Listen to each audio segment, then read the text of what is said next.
बंधूंनो, मी Amol Salunke, Novel Seeds company प्रतिनिधी, नाशिक जिल्हा।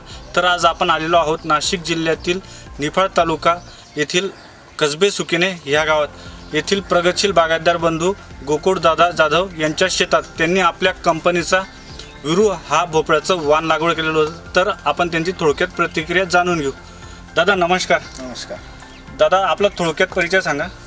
मी गोकुळ दिलीप जाधव, राहणार कसबे सुकिने, तालुका निफाड, जिल्हा नाशिक। माझा मोबाईल नंबर आहे 8788676523।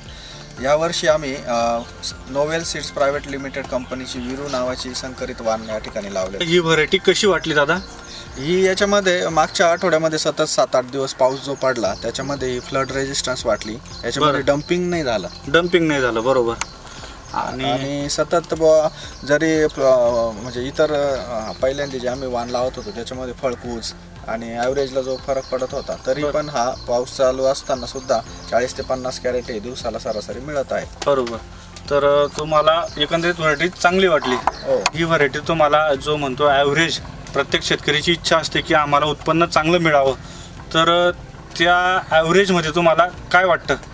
यामध्ये आम्ही जेवढं क्षेत्र आमचं आता 4 बिघे क्षेत्रावरती भोपळा लागवड केला आहे, यामध्ये एक सुद्धा झाड आमचं हे गेलेलं नाही आहे, म्हणजे मर रोगानं गेलेलं नाही आहे। बरोबर। त्याच्यामुळे याच्यामध्ये साधारण दररोज आम्हाला 40 ते 50 कॅरेट हे मिळतच आहे। साधारण 45 दिवसानंतर हा प्लॉट चालू झालेला आहे आणि त्याची जो लस्टर आणि शायनिंग जर बघितली तर चांगली आहे। आणि मार्केटमध्ये सुद्धा आम्हाला हायेस्ट रेट हा 600 रुपये 18 नगाच्या कॅरेटला, 18 नगाच्या भोपळ्याच्या कॅरेटला मिळालेला आहे। बरोबर।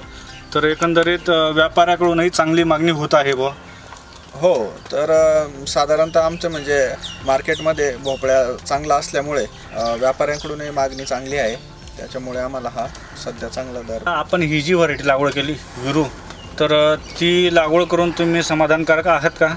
हो, निश्चितच। कारण की इतर भाजीपाल्यांपेक्षा भोपळ्याला जो कॉस्ट आहे, म्हणजे इनिशियल खर्च आहे, तो कमी असतो। आणि जर का तुम्ही थोडंसं क्रॉप मॅनेजमेंट म्हणजे थोडंसं सेंद्रिय पद्धतीने आणि रासायनिक पद्धतीने असं जर मिक्स करून जर त्याचं क्रॉप मॅनेजमेंट केलं तर निश्चित भोपळा पीक हे खूप फायदेशीर आहे। आणि मी शेतकरी बांधवांना निश्चित आवाहन करेल की तुम्ही इतर पिकांपेक्षा ही संकरित विरू नोवेल सीड्स प्रायव्हेट लिमिटेड कंपनीची लागवड करून बघितली तर निश्चितच तुम्हाला फायदा होऊ शकतो। धन्यवाद दादा। धन्यवाद।